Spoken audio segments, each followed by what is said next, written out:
Hello friends, आज आपण इन्व्हर्सचं अजून एक एक्झाम्पल बघणार आहोत. Find inverse of A matrix आहे 3 2 6 1 1 2 2 2 5 by using elementary row transformation.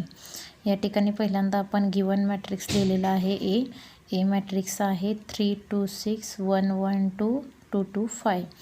आता याचा काय काढायचं आहे आपल्याला? इन्व्हर्स फाइंड करण्याची प्रोसिजर. इन्व्हर्स एक्झिस्ट होण्यासाठी पहिल्यांदा हा मॅट्रिक्स तुमचा नॉन सिंग्युलर पाहिजे. म्हणजे पहिल्यांदा आपण या ठिकाणी त्याच्या डिटर्मिनंटची व्हॅल्यू काढली. Determinant A is equal to determinant मिळेल 3 2 6 1 1 2 2 2 5.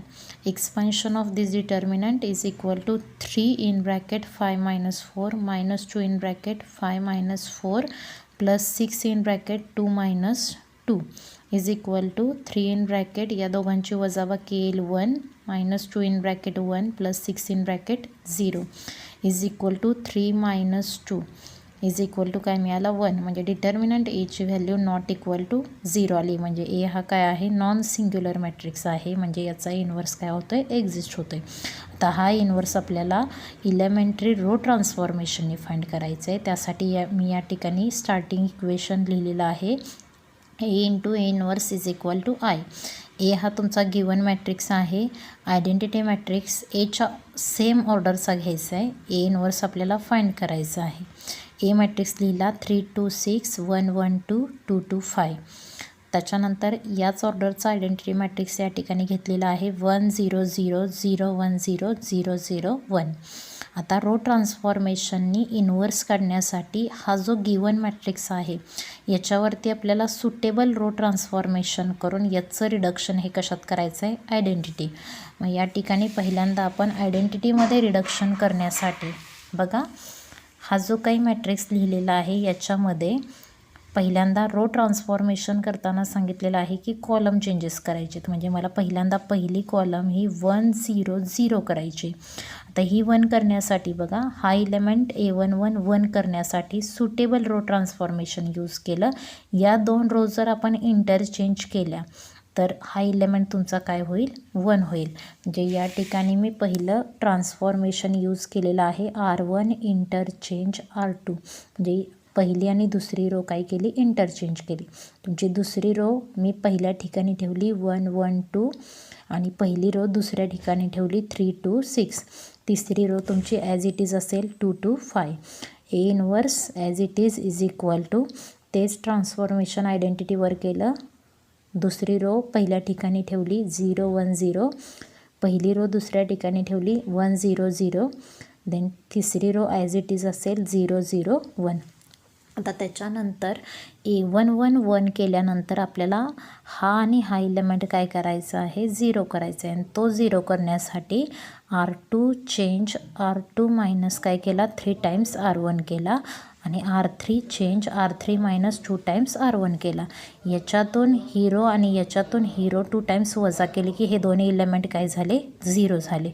म्हणजेच पहिली रो ॲज इट इज असेल तुमची 1 1 2.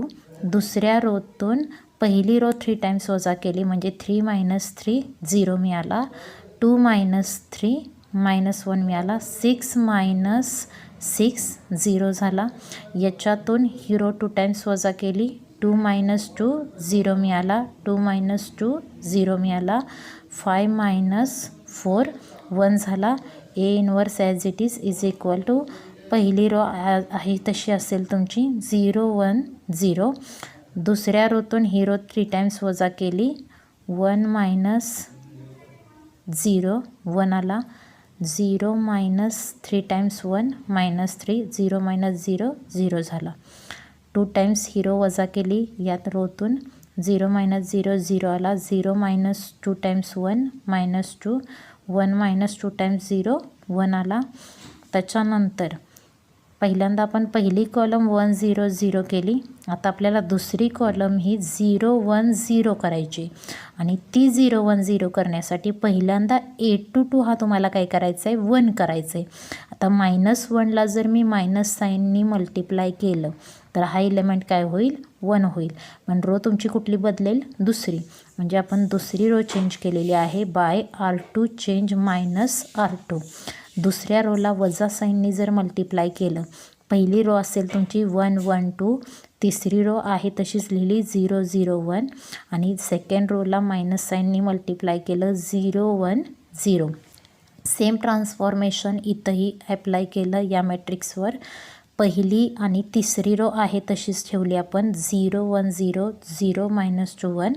या रोला वजा चिन्हानं मल्टिप्लाय केलं म्हणजेच झाला -1 मायनस इंटू -3 +3 0 आहे तसंच झाला. हे झालं तुमचं पुढचं ट्रान्सफॉर्मेशन. आता बघा ही जी कॉलम आहे त्यातला A to 2 आपण काय केला 1 केला. आता हे दोन इलेमेंट तुम्हाला काय करायचे 0. आता त्यातला हा इलेमेंट तर तुमचा 0 झालेलाच आहे. आता हा इलेमेंट आपल्याला काय करायचं आहे 0 करायचं आहे आणि तो 0 करण्यासाठी या रोतून ज्यावेळी हा इलेमेंट 1 होतो त्यावेळेस बाकीचे इलेमेंट 0 करायला तुम्हाला काय जातं इझी जातं. या रोतून ही रो जर मी वजा केली तर 1 - 1 काय होईल तुमचा 0 होईल. त्यामुळे ट्रान्सफॉर्मेशन ॲप्लाय केलं R1 बदलणार आहे. R1 मधून R2 काय केला आपण वजा केला म्हणजे R1 तुमची काय होईल बघा 1 - 0 1 1 - 1 0 2 - 0 2. दुसरी तिसरी रो आहे तशीच ठेवली आपण. A inverse is equal to matrix या रोतून ही रो काय केली आपण वजा केली म्हणजे 0 - -1 1 1 - 3 -2 0 - 0 0. दुसरी तिसरी रो आहे तशीच ठेवली. आता म्हणजे तुमची पहिली कॉलम 1 0 0 झाली, दुसरी कॉलम 0 1 0 झाली. आता तिसरी कॉलम आपल्याला 0 0 1 करायची आणि ती 0 0 1 करण्यासाठी पहिल्यांदा मला A33 हा इलेमेंट काय करायचं आहे 1 करायचं आहे. पण इथं या ठिकाणी तो इलेमेंट ऑलरेडी 1 झालेला आहे. त्यामुळे रिमेनिंग 2 इलेमेंट तुम्हाला 0 करायचे आहेत. त्याच्यामध्ये हा 0 झाला आहे त्यामुळे हा 2 फक्त आता आपल्याला काय करायचा आहे 0मध्ये रिड्यूस करायचा आहे. तो 0 करण्यासाठी पहिल्या रोतून जर 2 टाइम्स तिसरी रो तुम्ही वजा केली तर हा इलेमेंट काय होईल 0 होईल. म्हणजे पुन्हा मी R1 चेंज केला. R1 change R1 -2 times R3. बघा या ठिकाणी हे ट्रान्सफॉर्मेशन ॲप्लाय केल्यानंतर 1 - 2 टाइम्स 0 1 आला 0 - 0 0 2 - 2 टाइम्स 1 काय आला 0. दुसरी तिसरी रो आहे तशीच ठेवली कारण की पहिली रो फक्त तुमची काय होणार आहे चेंज होणार आहे. A inverse as it is equal to मॅट्रिक्समध्ये बघा याच्यातून ही रो काय करतो आहे 3 टाइम्स वजा करतो आहे. 1 - 3 टाइम्स 0 1 आला -2 -2 टाइम्स -4 म्हणजे +4 झाला -2 +4 2 मिळाला 0 - 2 टाइम्स 1 -2. दुसरी रो असेल ॲज इट इज -1 3 0 0 -2 1. आता या ठिकाणी बघा ए जो मॅट्रिक्स होता तो आयडेंटिटीमध्ये काय झालेला आहे रिड्यूस झालेला आहे आणि हा मॅट्रिक्स आपण I3ने काय करतो डिनोट करतो. म्हणजे I × A inverse is equal to आपल्याला हा मॅट्रिक्स मिळालेला आहे. म्हणजेच काय बघा या ठिकाणी I × A inverse is equal to मी या ठिकाणी मॅट्रिक्स लिहिलेला आहे 1 2 -2 -1 3 0 0 -2 1 and product of these two matrices we get A inverse. A inverse या ठिकाणी आपल्याला मिळालेला आहे 1 2 -2 -1 3 0 0 -2 1. आता हे जे काही इन्व्हर्स मिळालेलं आहे हा आपण जस्टिफाय करू शकतो की हाच इन्व्हर्स आहे का नाही आणि ते चेक करण्यासाठी आपल्याला ए हा जो गिवन मॅट्रिक्स आहे त्याचा प्रोडक्ट ए इन्व्हर्सशी करावा लागेल. एक्झाममध्ये हे केलं नाही तरी चालेल. जस्टिफाय करण्यासाठी फक्त मी या ठिकाणी दिलेलं आहे. या दोघांचा मी या ठिकाणी प्रोडक्ट केलेला आहे. रोनी कॉलमला आपण काय करतो कॉलम करस्पॉन्ड इलेमेंटला मल्टिप्लाय करतो आणि हा प्रोडक्ट केल्यानंतर तुम्ही या ठिकाणी बघू शकताय या दोन मॅट्रिक्सचा प्रोडक्ट या ठिकाणी लिहिलेला आहे आणि हा प्रोडक्ट ज्यावेळी आपण सिम्प्लिफाय करतो आहे त्यावेळी आपल्याला काय मिळालं आहे मॅट्रिक्स मिळालेला आहे 1 0 0 0 1 0 0 0 1 आणि it is an identity matrix. आणि ज्यावेळी A × A इनवर्सचा प्रोडक्ट आयडेंटिटी येतो त्याचवेळी तुमचा A इनवर्स हा करेक्ट असणार आहे. Then after write down the one more example of a homework by using row transformation method and find out inverse of matrix. त्याच्यानंतर आपण ट्रान्सफॉर्मेशनमध्ये सेकंड ट्रान्सफॉर्मेशन बघणार आहोत, कॉलम ट्रान्सफॉर्मेशन. आणि कॉलम ट्रान्सफॉर्मेशनमध्ये लक्षात ठेवा की आपण नेहमी काय करतो, पहिल्यांदा रो चेंजेस करणार आहोत. रोमध्ये आपण कॉलम चेंजेस केले होते, कॉलम ट्रान्सफॉर्मेशनमध्ये काय करणार आहोत, रो चेंजेस. पहिल्यांदा स्टार्टिंग इक्वेशन तुम्हाला लिहावं लागेल. स्टार्टिंग इक्वेशन आहे A inverse into A is equal to I. A हा तुमचा गिवन मॅट्रिक्स असेल. सेम ऑर्डरचा काय घ्यायचा आहे, आयडेंटिटी मॅट्रिक्स. आता ज्यावेळी आपल्याला या एवरती सुटेबल कॉलम ट्रान्सफॉर्मेशन यूज करावे लागतील आणि तीच सायमल्टेनियसली तुम्हाला कशावरती करायचे आहेत, आयवरती. आणि हा ए त्यावेळी रिड्यूस्ड टू काय करायचं आहे तुम्हाला, आय. त्याचवेळी आयडेंटिटी मॅट्रिक्सचं रिडक्शन हे कशामध्ये होईल, बीमध्ये. आणि product of A inverse into I is equal to A inverse मिळेल. आणि ए इनवर्स हा कुठला मॅट्रिक्स असेल तुमचा, बी. फक्त हे स्टार्टिंग इक्वेशन इम्पॉर्टंट आहे, कारण की या दोघांवरतीच तुम्ही कॉलम ट्रान्सफॉर्मेशन करत असाल तरच हे इक्वेशन तुमचं व्हॅलिड असणार आहे. अदरवाईज ही ट्रान्सफॉर्मेशन जर आपण इथं आणि इथं केली असती कॉलम ट्रान्सफॉर्मेशन, हे त्यावेळी इक्वेशन तुमचं काय होतं, इनव्हॅलिड होतं. त्यामुळे हे लक्षात ठेवा, इक्वेशन हे याच फॉर्ममध्ये असलं पाहिजे. किंवा इक्वेशन तुमचं असं दिलं असेल, बघा या ठिकाणी नोट लिहिलेली आहे, x A is equal to B. म्हणजे जसं या ठिकाणी इनवर्स हा अननोन होता, त्याच पोझिशनला इथं एक्स हा काय आहे, अननोन मॅट्रिक्स आहे, की जो तुम्हाला काय करायचा आहे, फाइंड करायचा आहे. आणि हा एक्स ज्यावेळी फाइंड करायचा असेल, ए आणि बी हे दोन गिवन मॅट्रायसेस असतील, त्यावेळी या इक्वेशनवर तुम्हाला एक्स फाइंड करण्यासाठी कॉलम ट्रान्सफॉर्मेशनच यूज करावी लागतात. आता या ठिकाणी आपल्याला एक कॉलम ट्रान्सफॉर्मेशनचं एक्झाम्पल घ्यायचं आहे. एक्झाम्पल आहे, find the inverse of A matrix आहे 1 3 3 1 4 3 1 3 4. याच्यावरती आपल्याला काय यूज करायचे आहेत बघा, बाय एलिमेंटरी कॉलम ट्रान्सफॉर्मेशन. पहिल्यांदा या ठिकाणी मी ए मॅट्रिक्स घेतलेला आहे, गिवन मॅट्रिक्स. मॅट्रिक्स आहे 1 3 3, सेकंड रो आहे 1 4 3, थर्ड रो आहे 1 3 4. दरफोर इनवर्स कुठल्याही मेथडनी काढायचा असू देत, पहिल्यांदा त्याचा डिटर्मिनंट तुम्हाला काय करावं लागेल, फाइंड करावं लागेल. या ठिकाणी आपण डिटर्मिनंटमध्ये पहिल्यांदा हा मॅट्रिक्स लिहिलेला आहे, determinant 1 3 3 1 4 3 1 3 4.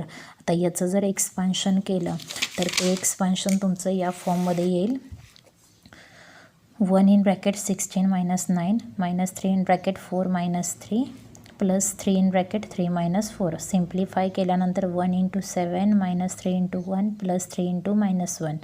We get 7 - 3 - 3 is equal to 1. म्हणजे डिटर्मिनंट एची व्हॅल्यू काय आली तुमची, नॉट इक्वल टू 0. म्हणजेच ए या मॅट्रिक्सचा इनवर्स काय होतो आहे, एक्झिस्ट होतो आहे. आता आपल्याला इनवर्स काढायचं आहे कॉलम ट्रान्सफॉर्मेशनने. आणि कॉलम ट्रान्सफॉर्मेशनचं स्टार्टिंग इक्वेशन असेल A inverse into A is equal to I. आता पहिल्यांदा या ठिकाणी मी इनवर्स आहे असं असेल, ए हा तुमचा गिवन मॅट्रिक्स इथं लिहिलेला आहे, इज इक्वल टू त्याच ऑर्डरचा आयडेंटिटी मॅट्रिक्स.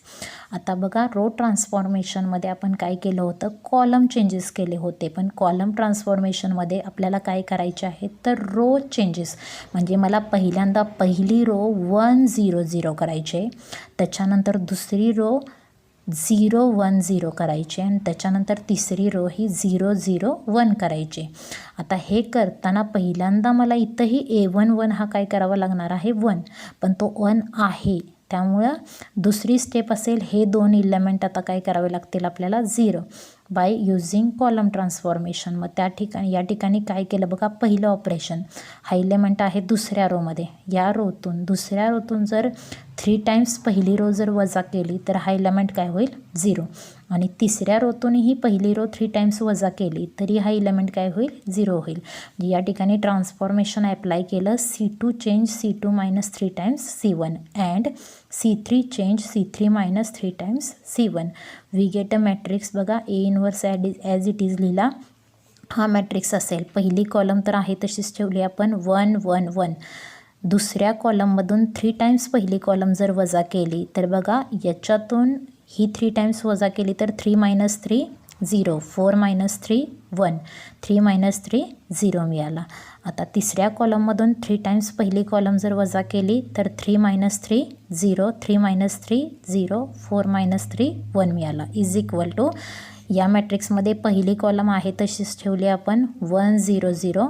दुसऱ्या कॉलममधून ही कॉलम 3 टाइम्स वजा केली 0 - 3 -3 1 - 0 1 आला 0 - 0 0. याच्यातून ही 3 टाइम्स वजा केली 0 - 3 -3 0 - 0 0 1 - 0 1.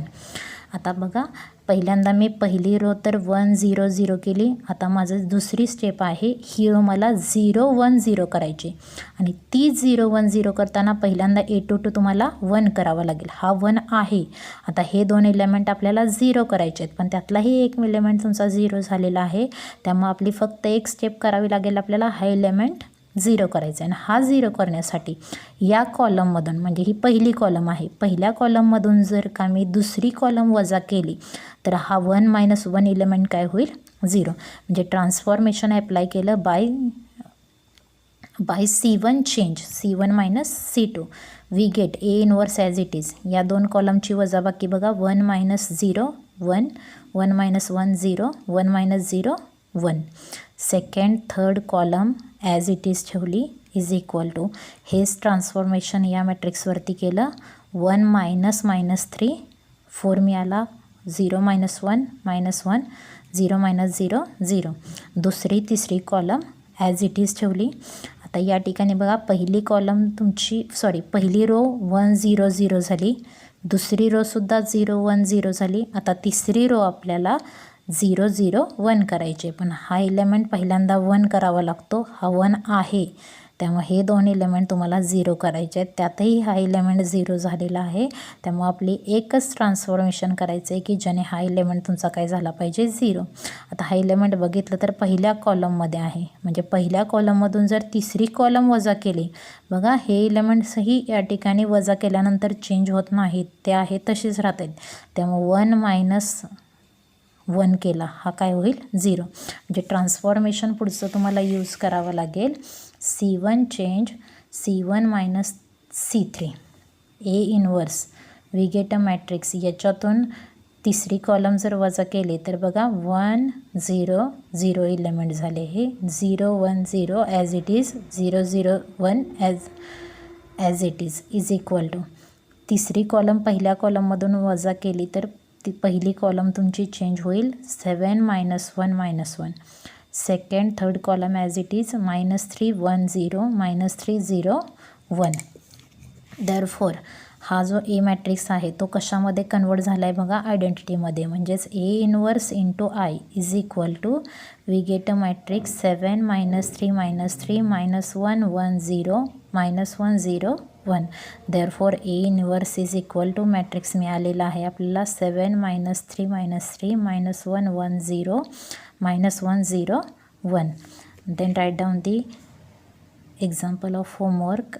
एक्झाम्पल लिहून घ्या हे find the inverse of A matrix आहे 1 0 1 0 2 3 1 2 1 by elementary column transformation. Okay.